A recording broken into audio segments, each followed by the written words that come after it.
Mon enfant a volé dans un magasin. Je ne sais pas comment réagir, je ne sais pas quoi faire. Je suis choquée. Au secours! Hello tout le monde, j'espère que vous allez toutes bien.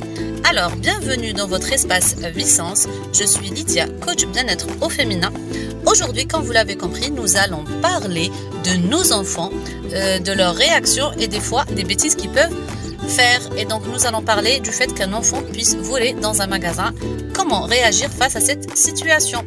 On voit ça tout de suite. Donc, comme je vous l'ai dit, c'est une situation qui m'est déjà arrivée. Un de mes garçons, et on est rentré dans un magasin en fait, et ils voulaient acheter, je leur avais promis d'acheter des jouets, des petits gadgets pour qu'ils puissent s'amuser avec.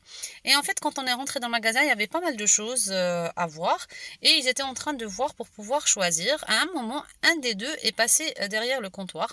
Le monsieur l'a lui a permis de passer derrière le comptoir et en fait en rentrant à la maison on s'est rendu compte, enfin je me suis rendu compte qu'il avait un chewing-gum sur lui. Et donc je lui ai posé la question, je lui ai dit d'où est-ce qu'il vient le chewing-gum et je voyais qu'il était gêné et il m'a dit je l'ai pris au niveau en fait il n'a pas dit je l'ai pris, il a dit je l'ai volé au niveau du magasin. Je lui ai dit tu as volé au niveau du magasin? Je lui dis mais pourquoi tu as fait ça? Il m'a dit parce que je sais que il s'est emporté, il était vraiment ému et il m'a dit je l'ai pris, voilà, je l'ai pris parce que je sais que tu vas m'interdire d'acheter des bonbons, des chewing-gums, alors j'ai pris parce que j'en avais envie. Et en fait, là, j'ai pris une grosse claque dans le sens où j'ai eu une prise de conscience que, en fait, la réaction de mon fils ou le fait qu'il ait pris ce chewing-gum, c'était parce il savait que j'allais lui interdire.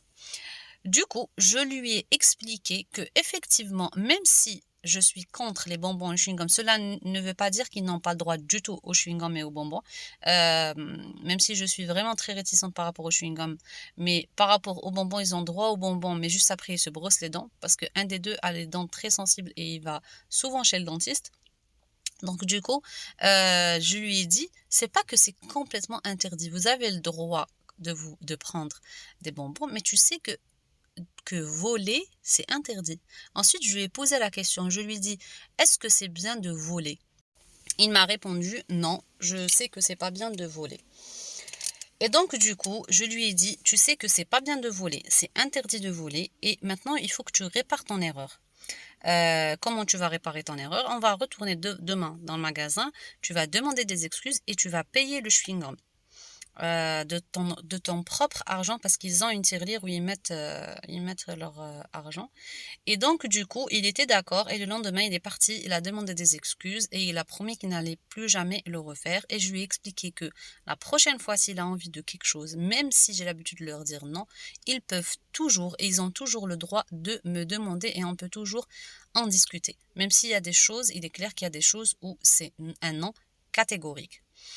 Ce que je voulais vous refléter par rapport à ça, c'est que souvent, parfois ou même souvent, on s'emporte en tant que parent quand on voit des réactions comme ça de nos enfants quand ils volent ou ils mentent ou autre, quand ils font ce genre de bêtises. C'est juste que, en tant que parent, il est important d'écouter nos enfants et de poser les questions et de demander pourquoi ils ont fait ça et de ne pas forcément réagir à la situation, mais agir en posant la question et en écoutant l'enfant.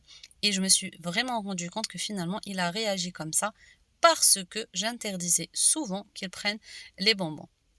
Même si je vous avais dit que je leur autorise de temps en temps. Mais bien sûr, les enfants, ils aimeraient bien avoir des bonbons tout le temps. Et une vie d'enfant sans bonbons, c'est une vie triste.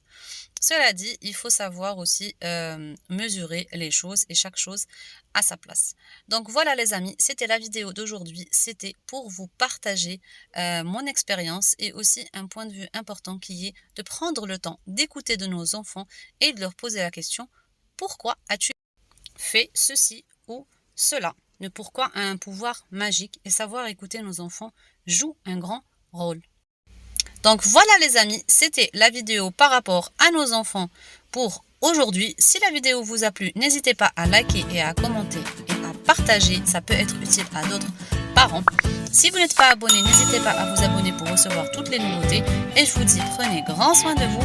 à la prochaine vidéo la semaine prochaine. Ciao!